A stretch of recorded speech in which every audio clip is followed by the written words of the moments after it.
Bueno, yo empiezo hace muchísimo tiempo a trabajar en la edición por acaso, o sea, soy estudiante de Ciencias Humanas y nos metemos en la época de las huelgas en Brasil, cuando tiene el proceso de redemocratización, nos metemos a montar una editorial militante de izquierda que duró 20 años, es una editorial ya con una cierta referencia, y fue ahí que empezó, o sea, yo no tenía ni idea lo que era una editora.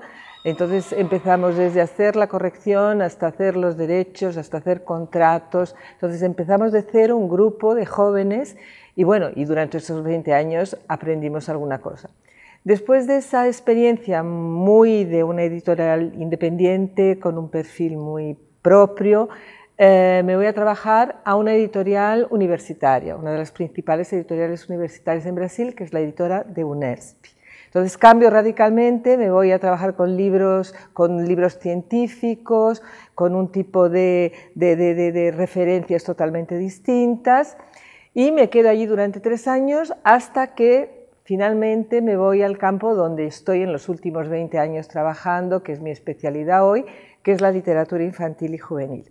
Entonces me salgo de la Unesp y me voy a la principal editorial de literatura infantil y juvenil en aquel momento en Brasil, que es la editora Ática, una editorial muy grande, de referencia, donde se hacían muchos libros de texto y yo me voy a coordinar la parte de los libros llamados paradidácticos y de literatura infantil. Allí me quedo 3 años hasta que salgo y me voy a montar en Brasil el área de literatura infantil y juvenil de Ediciones SM, donde me quedo 6 años y cuando salgo de Ediciones SM gano mi libertad porque me transformo en lo que soy hoy, una consultora editorial independiente que hago trabajos para varias editoras. Yo creo que el editor tiene una responsabilidad inmensa, yo creo que es un agente cultural. Yo creo que, como decimos, como yo trabajo mucho por lo de la literatura infantil y juvenil con la cuestión de la formación de lectores, porque es lo mismo, o sea, pensando en el futuro del lector, cómo vamos a enganchar para formar lectores, la cuestión para mí es muy fuerte, o sea, la responsabilidad que tenemos de lo que publicamos y cómo formamos futuros lectores. Entonces, yo creo que el editor es un agente cultural, el editor no es un gestor apenas. Yo diría que es el primer mediador de lectura. Yo creo que hay una cara, yo creo que hay un concepto, o sea, hay un concepto, hay una visión de mundo, que te hace seleccionar este o aquel libro, que te hace, digamos, priorizar este o aquel tema, que te hace hacer un catálogo con una cara más humanista, menos humanista, más social, menos social. Entonces, yo creo que tiene mucho que ver con el editor, seas el editor publisher, o sea, ¿quién selecciona los libros? ¿Qué es lo que tú estás queriendo hacer en el mercado? Pensar un poco en que cada selección tuya tiene una cantidad de referentes y vuelvo a la cuestión de la responsabilidad, o sea, ¿por qué estamos haciendo esto y no estamos haciendo aquello? Cuando estudias, cuando te profundizas en la cuestión del libro, vamos a ver álbum, porque ahí tienes muchos más, no es solo el escritor, o sea, tienes el escritor pero tienes el ilustrador, no, es un equipo, el libro álbum solo existe con un equipo, con una dirección, que es del editor, y en ese equipo tienes el texto, tienes la ilustración y tienes el proyecto gráfico, que se está olvidando, o sea, pero no, muchos ilustradores no tienen ninguna idea de lo que es la maquetación de un libro, o sea, el formato, por qué este libro es vertical y no horizontal, o por qué lo hacemos así o no, por qué tiene este formato. Hay una participación muy grande de ese editor, que va a seleccionar el maquetador, que va a seleccionar el ilustrador, que va a seleccionar todo este conjunto de personas. En Brasil, en un determinado momento, cuando el mercado exigía una producción de mucho volumen, era más barato comprar derechos autorales de un libro álbum extranjero que hacer un libro álbum de cero. Entonces también eso es una cuestión Y tienes toda la masa crítica, entonces los libros premiados en Bolonia, que son los ilustradores premiados en el Andersen, entonces todo el mundo quiere un libro del ilustrador de ahora, todo el mundo quiere un libro de no sé qué escritor con ilustrador, entonces todo eso también son las ondas de, digamos, las tendencias del mercado, y no solo del mercado, pero de la crítica, de los formadores de opinión. Yo he trabajado con agentes cuando los ilustradores o los autores que a mí me gustaría publicar tenían agentes. O sea, yo nunca he trabajado, por ejemplo, con un scout. Pero eso yo creo que es una experiencia muy mía, porque yo conozco a muchos editores de literatura infantil en Brasil que tienen sus scouts, que trabajan directamente con agentes. Ahora, hay agentes sensacionales en esa área, hoy tienes agentes que representan los mejores ilustradores, y ahora con ese mercado que va desde Corea, o sea, los propios autores, creadores, ilustradores no pueden hacer más su trabajo, entonces los agentes están teniendo una participación muy activa. Si tú trabajas en una editorial de libros de texto, cuando tú piensas en el lector, no piensas en el niño o en el joven, tú estás pensando en el mediador, que es el profesor, tú estás pensando en la escuela, y eso es dramático, porque tú haces libros que no piensas en el lector final. Yo creo que de cierta manera, en los años que yo estuve en una editorial de texto, por ser una editorial que se estaba presentando por primera vez en un país como Brasil, con todo lo que significaba en términos económicos Brasil en aquel momento, yo tuve la libertad de pensar en un catálogo que pensaba en un catálogo en el lector final, aunque claro, con cuidados obvios o sea, no se puede publicar cualquier cosa, tienes que tener ciertos cuidados. Los criterios que los padres usan en las pocas librerías que tenemos, porque hay poquísimas librerías, muchas veces son los mismos criterios de los catálogos escolares. La franja de edad, los temas y esas cosas son solo cosas, digamos así, artificiales, que solo comprometen la producción de la literatura infantil. O sea, eso es una invención de un libro bueno, incluso un libro ilustrado, si es realmente un buen libro, no tiene edad.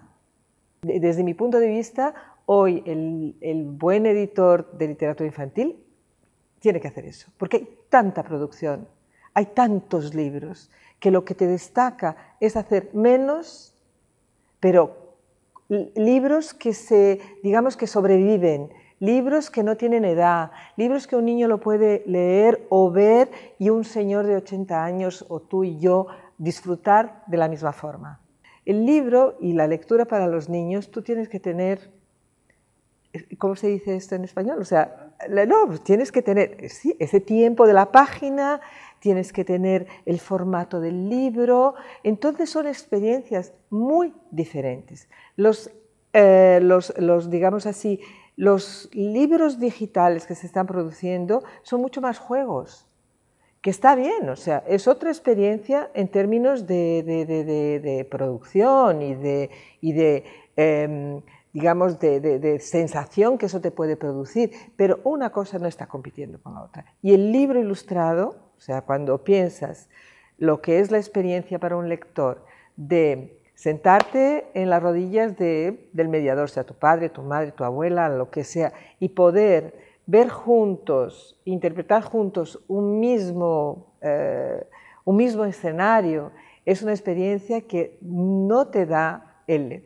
Para los juveniles yo creo que es otra cosa, o sea, yo creo que eso es otra cosa y que pueden enriquecer muchísimo los libros, digamos, narrativos, que bueno, los chicos hoy están leyendo en el móvil, que lean, y me parece estupendo, o sea, que lean donde sea, y eso no son experiencias de lectura diferentes, pero de un texto que puede ser Robinson Crusoe, lo puedes leer en el libro, lo puedes leer en el móvil. Ahora, a las experiencias que yo tengo de lectores jóvenes, todavía les gusta el libro. Yo tuve el honor, la suerte de participar hace unos años en como jurada en los dos principales premios de literatura infantil, que fue el Premio de Bolonia y el jurado del Andersen. O sea, yo tuve en el mismo año, fui jurado del Andersen y del Premio de Bolonia. Fue una experiencia porque son dos premios completamente distintos. Además de eso, participé, o sea, creé el Premio Barco a Vapor en Brasil cuando estaba en SM y lo llevé durante 6 años. O tienes el ALMA, que bueno, ese es otro premio que, digamos, son premios que te marcan una tendencia. O sea, si Roger Mellon, un ilustrador brasileño, ganó el premio Andersen hace unos años, o Ana María Machado ganó el premio Andersen hace unos años, además de conocerlos en tu país, se conocen en todo el mundo. Y eso te lleva a, digamos, valorizar tu literatura infantil, a ponerles un ojo en lo que se está produciendo en aquel país. Entonces yo creo que hay digamos, un valor que me parece que es incontestable. En la literatura infantil y juvenil de América Latina se reconoce mundialmente a partir de Bolonia. En Brasil las instituciones se caracterizaron en los últimos años, y en América Latina de una forma general, por la compra de libros. O sea, compran libros, millones de libros, y los mandan a los colegios públicos de todos los países, de todas las regiones. Eso está muy bien. Eso está muy bien, pero, y ahí voy a decir una cosa que me van a machacar de todo el mundo, pero no me importa, hoy soy independiente, que la cuestión no es solo comprar libros. Para que tengáis una idea, hay libros en Brasil que se compraron y están encerrados en las bibliotecas porque los profesores no saben qué hacer con ellos. Pero por otro lado hay que formar a los profesores. Es que si no formas a los profesores, si esos profesores no son lectores, esos libros se van a quedar en el armario. El mundo camina, me imagino yo, para una especialización cada vez mayor, para un perfil de mercado cada vez más delimitado, para editoras que, digamos así, tengan un público, un foco en un público muy determinado. Y creo que la edición independiente, por lo que yo veo hasta hoy, es la edición que puede, digamos así, mantener lo que de mejor hay en la mejor tradición de la edición. Yo creo que se va a mantener con las ediciones independientes, hasta donde yo puedo ver. O sea, la edición independiente puede darse el lujo de romper con tendencias, de hacer cosas que no son las cosas, digamos, que se esperan. Yo me acuerdo que en algunos editores que yo trabajé se determinaba el nacimiento de un libro ya con la fecha de muerte de ese libro. O sea, ese libro va a durar 4 años en el catálogo. O sea, el backlist, que para mí es la cosa más increíble de un editor, o sea, que aquel libro se mantenga, eso ha desaparecido en los grandes grupos. Entonces, ¿cómo haces eso? Entonces, yo hoy, por ejemplo, me quedo súper entusiasmada con experiencias de editores que están recuperando clásicos de la literatura infantil y juvenil. Sí, hay algunos autores que yo tengo orgullo de decir, los he publicado en Brasil. Chantan es uno de los grandes ilustradores. El Hugo Cabré lo publiqué yo, o sea, sabes, Jimmy Liao lo dejé en la editorial, o sea, lo seleccioné yo, no lo publiqué yo, pero lo seleccioné yo. Entonces hay algunos, o sea, Ursula Armstrong, que es una americana, que fue la que publicó Sendak, la que publicó Sue Silverstein, son editores que rompieron con, digamos así, toda una trayectoria y que publicaron los mejores autores contemporáneos. Después los franceses, o sea, cuando yo empiezo a Francia, o sea, Thierry Magnier, Le Rouergue, en fin, varias editores que me da un poco de miedo hablar de nombres porque son tantos que puedo dejar gente fuera. Para mí una de las grandes editoras de América Latina es María Osorio, de Babel, de Colombia, o sea, la respeto un montón. Tienes toda la experiencia de algunas editoriales como el Fondo de Cultura Económica de México, que también marcó. Tienes editoras pequeñas como Ecaré, que también tienen un histórico.